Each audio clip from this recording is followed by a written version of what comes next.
Welcome back. Paul, you mentioned that one segment of the population that was missing, at least public town hall forums, were the youth. I think it's important to talk about youth needs in the community because they don't have a voice like property owners and business owners and seniors may have. And it was an election issue. What's missing in this community for youth? Well, that's the $64 question, I guess. You know, the things that we on council hear about are things like an upgraded skateboard park, a recreation complex, and a swimming pool. But the youth in the community that are,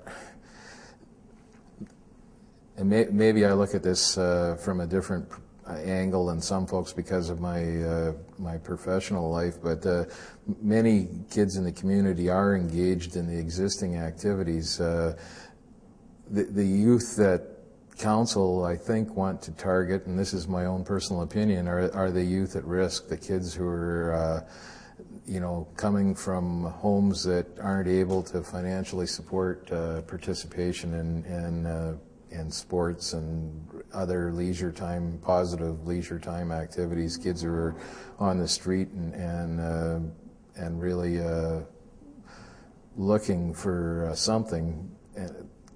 And for us, for council, and I think for the community at large, that is really the question, is what we do to engage these kids. How do we do it? What does it take to start that process? And who best to be involved in that? Because you know, right now we're sort of throwing balloons into the air and seeing what works. So these projects people are talking about, skateboard parks, we had debate about a graffiti wall for kids, the rec center, a pool. Are they viable projects that'll make a difference, or are they the balloons? Well, I think that you know, that's the thing that needs to be studied and to ensure that. I'm certain that we would engage a number of kids in any one of those projects. Whether those are the kids that we're targeting or not is yet to be determined. And certainly there are huge costs involved in some of those projects, and we need to make sure that we're getting the best bang for the buck if that's the direction that we're going in.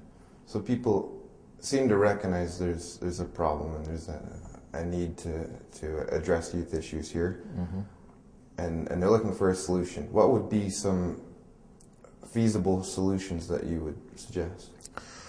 Well, I do think personally that the things like skateboarding and the garage band session that was ran down at the Stocky Center, those kind of things that are innovative and allow people to express more individualistic things and to show off their talents and their skills are things that the types of people, the types of kids that we're targeting are wanting to do. So I do think that and some of those things, many of those things can be accomplished without huge investments, and certainly they're, you know, minimal organizational things to be attached to that type of programming. What about those high-cost things we hear about over and over again, like the skateboard park, like a rec center? Is it something town council should begin looking at seriously in your opinion? Well, the skateboard park issue is something had been on the table, and there is, in fact, some monies in reserve, a small amount of money, hoping to seed, you know, greater public participation in that kind of venue. With respect to a rec center and a pool, there are huge capital costs and ongoing operational costs, and quite honestly, I don't think that this community on its own can afford those costs. I think that for something like that to happen, you're looking at area municipalities coming together and coming up with some sort of ongoing agreement, as they did with funding the new hospital, and as they have in place with things like Belvedere. It's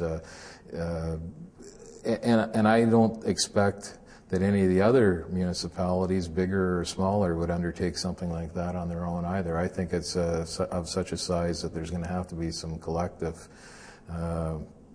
responsibilities there. And very quickly, is the needs for youth in Parry Sound greater than in any other community? Do we have a problem here in Parry Sound? Well, I think that Parry Sound is typical of a center in a rural area, because not only are we talking about the kids in the town itself, we're talking about kids from 40, 50 kilometers in every direction being here before and after school and playing minor hockey and figure skating and whatnot. Kids congregate in the urban areas, and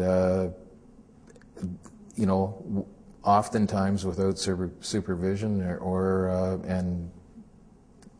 proper places to go, things to do. Well, thank you, Paul, and we'll be right back with another topic.